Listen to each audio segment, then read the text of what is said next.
Hey, BATT Family. Welcome back to another Kickstarter preview. Scott, hello. Mark, hola.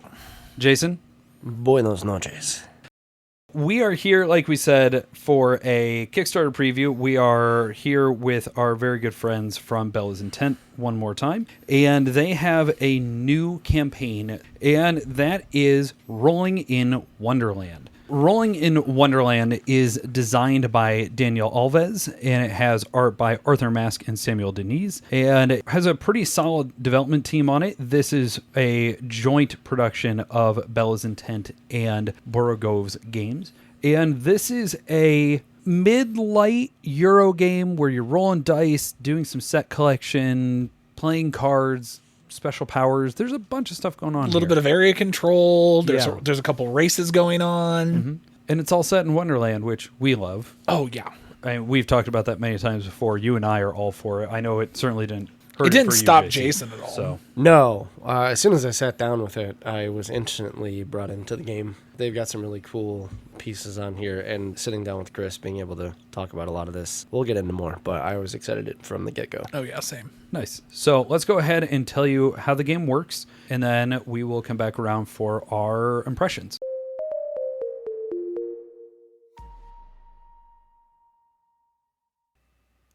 How to play Rolling in Wonderland. As a reminder, what we are discussing here are rules and components that are in the prototype stage. Even since we've played the game, we've been given a long list of updates, especially around the Mad Hatter, so we will not be covering specific effects or cards in this segment. The core of the game is the same from what we've been told, just details of powers and balancing adjustments, so while you shouldn't use this section to learn explicitly how to play the game, it will give you a fully formed understanding of how the game functions. Rolling in Wonderland is a dice placement set collection game at its heart. Over the course of its 6 rounds, you'll be rolling your dice, allocating them to various spots on the board, then collecting them back in a player-by-player fashion. Rolling in Wonderland is played over the course of 6 rounds, though, that might be shortened due to the various endgame conditions that trigger. At the start of a round, all players will roll all 6 of their dice, either the dice they've started the game with or the dice they have drafted from the prior round, and place them in the appropriate locations on the board. For the most part, color is not going to matter when placing the dice out during this phase, except for the Cheshire Cat's location, which does split the dice placed by that feature. I will cover what that means during that section, but in player order, each player will choose one location to draft all the dice from, and then use the relevant action. Generally speaking, the more dice you draft at once means the more powerful the ability will end up being. But it also means you're going to be likely taking fewer turns across the course of the round, as you can never have more than 6 dice. When taking dice, if there are more available than what you're allowed to draft due to that 6 die limitation, you simply take what you can, choose which dice to not take from that area, and leave the rest behind. If a player chooses an area that has 6 or more dice in it, and can draft all of them at once, you trigger a special ability related to taking all 6 of your dice for the round in one turn. There are 4 conditions for having the game end. The first time any of these conditions trigger, the game will finish up. First, the end of the 6th round. The Jabberwocky is going to go to a different section of the board during each round, and so at the end of the 6th round, the Jabberwocky will have been at every section of the board. Second, if a player has placed out all 12 of their card soldiers in an attempt to fight off the Jabberwocky. Third, a player has reached the end of the White Rabbit track, or fourth, a player has reached the end of the Caterpillar track. There are 6 sections on the board, each representative of one of the faces of the dice and a character from Wonderland.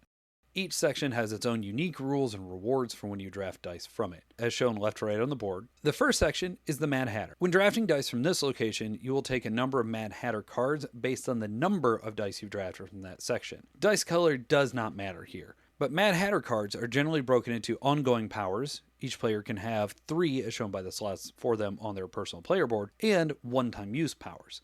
These have been significantly reworked since I last played the game, so I'm not going to be covering what they do here, but they are a worthwhile resource to chase. Next is the White Rabbit. Here you're looking at which dice you draft and the color of the dice themselves. Each die drafted is going to move you a number of spaces on the White Rabbit's track equal to the color of the die itself. The track has a way to gain a significant amount of points, but it's largely not doing much else but scoring there and possibly ending the game. The third section, in the top middle, is the Cheshire Cat. During setup, you'll have seeded a unique card to each of the 4 slots at the top of that area. 2 of them are single colored and 2 of them are double colored, so all 6 dice will be placed amongst those 4 areas. When you draft a number of dice from the Cheshire Cat, you'll be activating each of those powers equal to the number of times you took a die of that color. So, for instance, if I took 4 dice from the area, 2 yellow and 2 red, I get to perform the yellow action twice and the red action twice. I'm not getting to use a single power or one that I didn't draft 4 different times. It is directly equal to what you drafted and how much. These powers are variable based on what cards come out, but one of them does use the rest of the secret objective deck, and I really like that power. The 4th section, below the Cheshire Cat, is Alice. When you take dice from Alice's section, you will take 1 new Alice challenge card. You start with 1 during setup, and you have 3 slots to work on Alice's challenges at a time, and you place a player cube for each die taken on 1 or more of the Alice cards you might be working on. To complete a card, you simply have to have a cube covering all the slots on that card, and those slots are matched to the colors of the dice that you've drafted. It is a direct 1-to-1, and completing a number of these cards can score a huge number of points. Next up is the Red Queen. Here is where you're going to be getting a way to deploy marked card soldiers to the board to fight off Jabberwocky at the end of the round. She doesn't care about the color of the dice, simply how many you draft. The more you take, the more soldiers you get to put on the various sections of the board. Again, if you're able to get all 12 of your card soldiers out, then you can force the game to end early that way. The final area of the game is the Caterpillar. Similar to the White Rabbit, when you draft dice from this area, you are going to move on the Caterpillar's track. You move significantly slower on this track, though, as the color of the die drafted determines how many steps you can take, and the most a die can give, at least in the prototype, is 2. The spaces on the Caterpillar track are going to be seeded with bonuses and the ability to essentially take a minor version of the abilities in the other sections of the board. Also, like the White Rabbit, when a player reaches the end of this track, it will force the end of the game. There are also mushroom tokens that you can use across the course of your turn. Generated off of red dice, when you take a red die, you get to refresh one of the 2 mushrooms on your player board if you've used 1 or more of them. Red dice are normally unable to be manipulated, barring a special power from the Mad Hatter, so the trade-off is getting the mushroom. The mushrooms themselves can be used in one of 2 ways: to either directly set 1 non-red die to any face you want, or to re-roll 2 or more dice out of a single area and reassign them based on their newly rolled faces. This system allows for flexibility in a way that, if you aren't entirely happy with what's available, it actually allows you to get around it pretty well. Despite only having 2 mushrooms, you'll actually be using and refreshing them pretty consistently.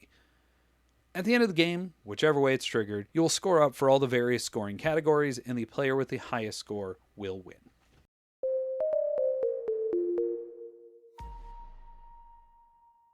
So, first things first, learning curve, easy to teach. I found the rule book, and I know the rules, as we have discussed already, are prototype. They are in development. There are a number of things changing. In fact, we were given a list of changes that were going to be happening anyway. But on the whole, the rule book is good. It felt really easy to teach. I mean, I learned from Chris. I went to one of the demos at Gen Con and got to sit and play and was wowed by how easy it was to learn that game, because it was literally, hey, this is what we're going to do, and let's roll dice. Oh, okay, here we go. Yeah, this is one that as soon as Chris and I sat down, we took maybe 5 minutes to jump into it, and I could already tell that I could teach this to my nieces that are 10 to 13, and they would have no problem to understand and enjoy the game. Yeah, I was the only one that didn't get a full teach from Chris at Gen Con. I sat down with the rules later on, and it really was not an issue. So everything is really well laid out. Honestly, it reminds me of Aquatica's rulebook a lot, in the sense of, here's the overall structure of the game, here's what each different card can do, each type of action, done. And that's basically the way these rules are broken out of. Here's your goal, here are the sections, here's the various bits for each section. It's very well laid out. I'm excited to see what's being revised, what's being changed. Oh, yeah, same. But it's well done. It's very well done. Artwork, components, and iconography. Again, we're dealing with prototype bits, so we can't speak fully to, especially the components. I know there's a lot of things changing there. There's some really neat changes going on from what we've seen and what we've been shown to be the new components. But I think we can talk, at the very least, artwork and iconography. And I am very positive on both. Yes. I got floored with the artwork. The board itself looks really, really neat. And just staring at that for a while, you can go and appreciate just how much time they spent putting into this. It was amazing. Yeah, the theme's very, very solid. The board board just screams it. All the cards, the things that you collect. Yeah. It's phenomenal. I know they are cleaning up a couple of the icons, which, frankly, I don't even think they need changed. I liked the Alice that's on there, but I see what's coming, and oh no, 6-1 half the other, right? Right. Yeah. But yeah, I think the zones on the board are well done in the sense that they convey everything they need to. They use a strong font and a strong sizing, so that way, even though the board is long, at no point are you looking at what's on your table like, oh my gosh, this is so much. Like, you can look at it and see, oh, here's the Red Queen section. I know this is based around soldiers. Great. It's really well laid out. The iconography is very straightforward. The fact it is repeated in multiple places, especially amongst the White Rabbit and Caterpillar tracks, means that you're going to grip onto what it means very quickly. Yeah, I really don't have a ton of complaints. No, everything's pretty uniform, and I really like the light area is essentially everything that's on the board, because that is the nice and easy stuff. What really makes it a little bit more on the medium side is some of the things that you can do with your materials and some of the cards that you can go ahead and get. Mm-hmm.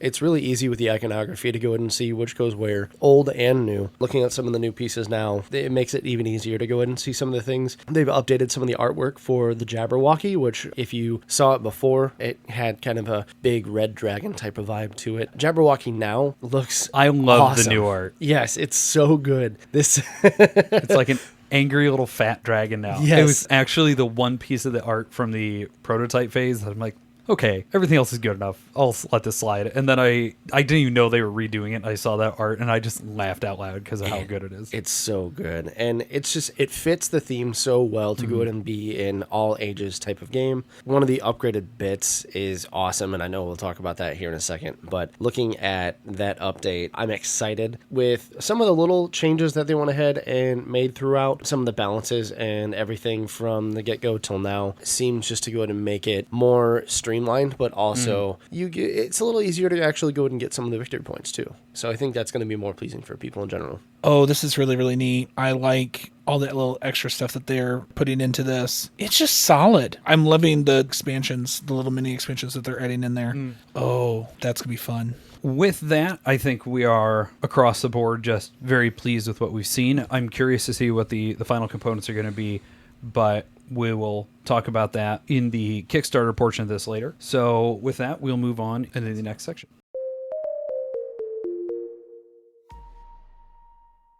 Replayability and player count. Now, on the box, it is 2 to 4 players. Within one of the expansions is a 5th player. There may or may not end up being a solo mode that I know is in development, but at the very least, it is 2 to 4 out of the base box with the ability for a 5th player. And honestly, I don't think that player count is an issue. I don't think playing with 5 is going to be like some of those 5-player expansions of why am I doing this? The game is quick enough that, frankly, I would happily play with 5. Absolutely. It also just puts more dice on the table. We're all rolling 6 dice to start with. It's just another set of 6 dice. It just means you're going to get more power. There's more possibility of getting 6 of the same kind. But then, of course, it means you're doing one action full strength. And you get your character's bonus action. And you get your character's bonus action. But in my plays, I never got to use my special bonus action. Same. I feel like that extra person's going to matter very little. Because the whole thing is my turn's going to be so quick, it's going to be on to somebody else anyway. It's made to go ahead and be easy so that you guys can go ahead and talk during the game. But also, when you have younger folks getting into it, the excitement of being able to go ahead and roll all of those multicolored dice and see kind of all of the possibilities that you can do with all the different symbols on there, it just makes a little bit of wonderment in Wonderland again. And I really like that they decided to go ahead and go with the lighter fare. What makes it sing for ages all the way up to what we do is by utilizing some of the really cool things in there. And I want to say the mushrooms are what I'm most excited to go ahead and play with once we get into the game again. They updated those quite a bit. Yeah, they look really cool now. Yeah. Those are so neat. Yeah. So there's some really cool stuff in here that I really think that people should go ahead and take a look at. Every character, it seems like when you see them on the board, what their area does seems to make pretty good sense for those characters too, with just kind of the wild cards being the wild cards and some of them having a little bit more of like an area control aspect to it. They really go ahead and sing in that way, especially with like the Mad Hatter and the Queen of Hearts. Those two in particular, they were so on point. And then the caterpillar is probably my favorite little land. What really helps this game when it comes to the replayability is the fact that despite it being a dice-driven system, based on the amount of a particular face that comes out, based on the colors that come out, based on how often somebody grabs out of a pool or wants to take all the Alice dice or whatever, I think there's enough variance from game to game here that I feel like the replayability is very high. To your point, I feel like I can teach this to a lot of people, but I do think when Chris looked at me and it's like, hey, would you like to cover this? You know, do you really like light games? And I looked at him like, yes, we love light games. We like stupid things. We like, you know, we love Wonderland. And then I sat down and played it, and I sat there and I looked at him like, dude, this is nowhere near as light as you think it is. It is not some ultra crunchy game, but the decision space that you have of how do I want to time things? What do I want to use to reroll? How do I want to do stuff? There is a strategy that you can try and build, but the game is very reactive, very tactical. And I like that because even though it's the same zones, is the Jabberwocky going the same order? No. There's enough variability from play to play that I really feel like the replay here is very strong. Very much so. When you're looking at how dice roll, and you're going to change your strategy every time. The strategy that I tried the second time I played did not work when I played it the first time. It is a light game, but it's, like you said, not as light as he thought it was. Means I'm going to want to play it a second time because I'm going to have a different experience than I had the last time I played it. And that's just so nice. On the other layer of it, too, is that when you see your Mad Hatter cards that go ahead and pop out, you have such a big variability on what those are going to do for you every game. And the other aspect of having that kind of like secret agenda style thing where it's randomized on what those cards are going to go ahead and get for you. I think the replayability makes it even more so by adding those two factors in as well.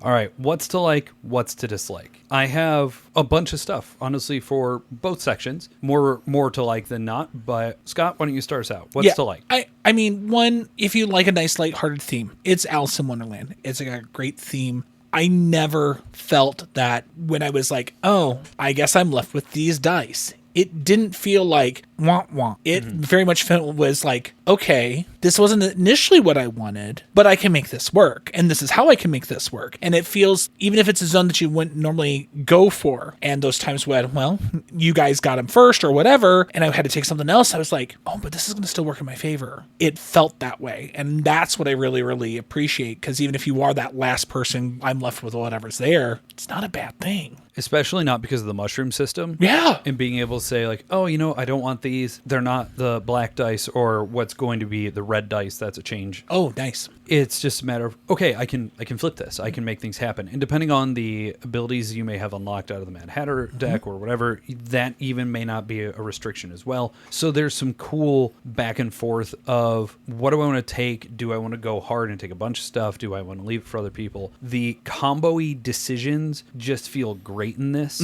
especially because you look at your pile of soldiers and you only have 12.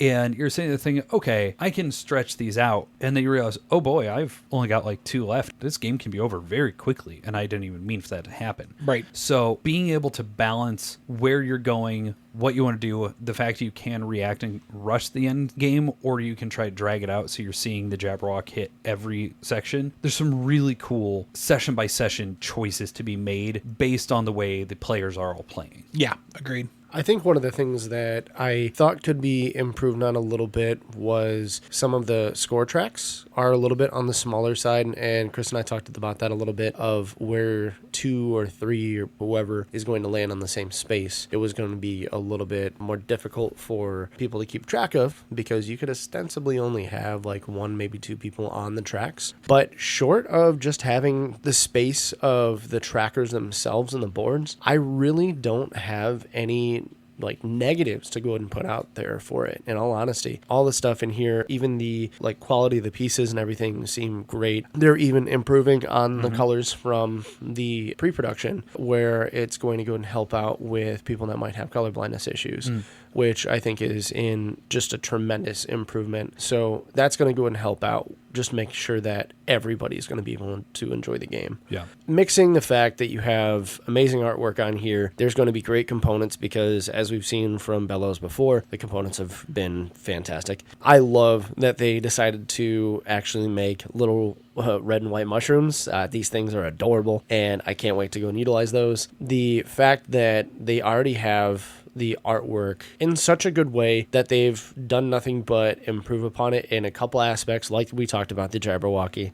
That guy is adorable. As soon as you go onto the Kickstarter page, please go ahead and take a look at what we're talking about, because this guy is just a chunky little dude, and I love him. But honestly, I've got nothing but raving reviews to go ahead and put out there for this one.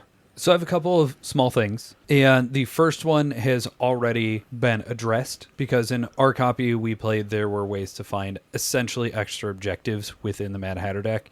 That didn't feel the greatest. We got the full list of Mad Hatter changes, and pretty much every issue I had with that deck is already fixed. Oh, so nice. From what I played to now, I have to put in that when I played it, it was something that I was on, and seeing what they're doing with it, I believe it's fixed, but I haven't gotten to play on that yet.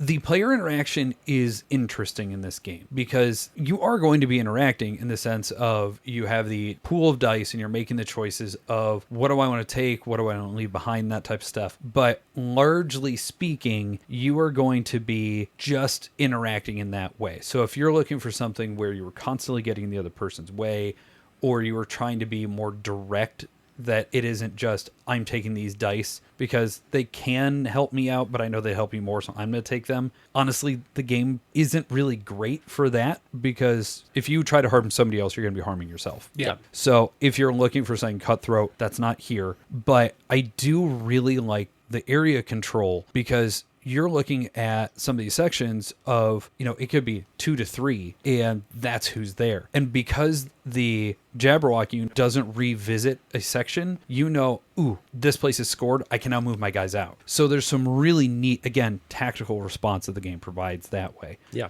Otherwise, I agree. I think some of the spaces on the board themselves for the tracks are a little small, but at the same time, I love what they represent, because the caterpillar is just meandering and doing his thing. And the white rabbit, his track stretches all the way across the board because he's sprinting everywhere. He's down the rabbit hole, right?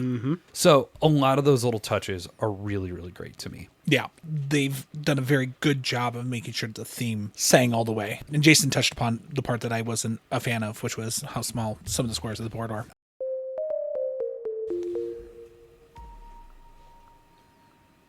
So normally for our final thoughts section, we would sit here and score things out. And we're not going to do that. This is a preview. But I think we can all agree we really enjoyed our time with this one. I don't think this is one that I'm going to be able to sit there and put down in front of anybody. But it's certainly something that a lot of people can get into.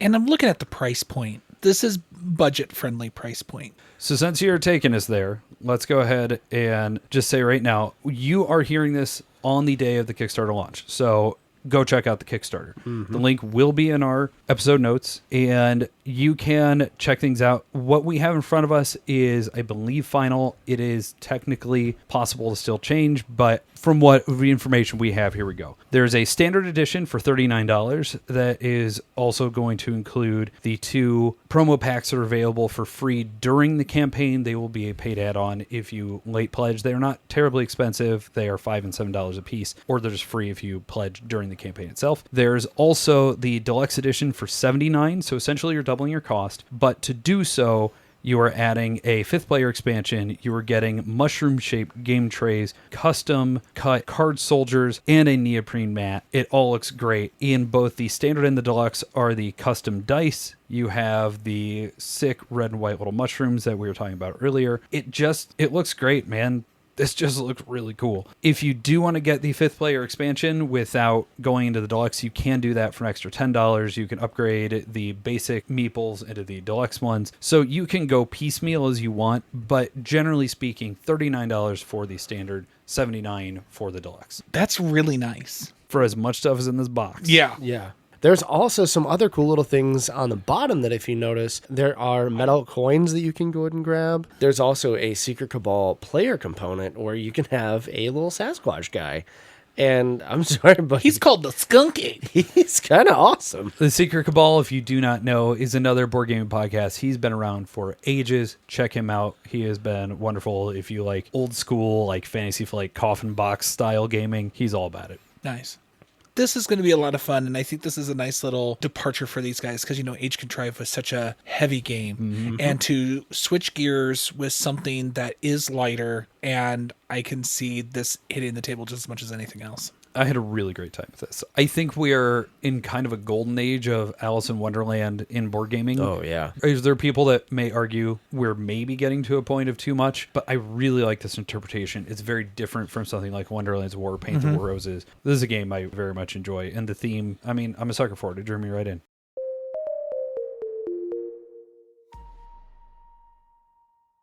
Well, with all that, thank you again to Chris and Bellows Intent for letting us take part in this. Go check out their Kickstarter. It is live for the next couple of weeks. Make sure you get in on this one. It is going to be crowdfunding and Bellows exclusive. I do not believe you're going to find this in retail unless a retailer has come in on the backing for it. So if you want this, make sure to go check it out. And with that, guys, I'll see you down the rabbit hole.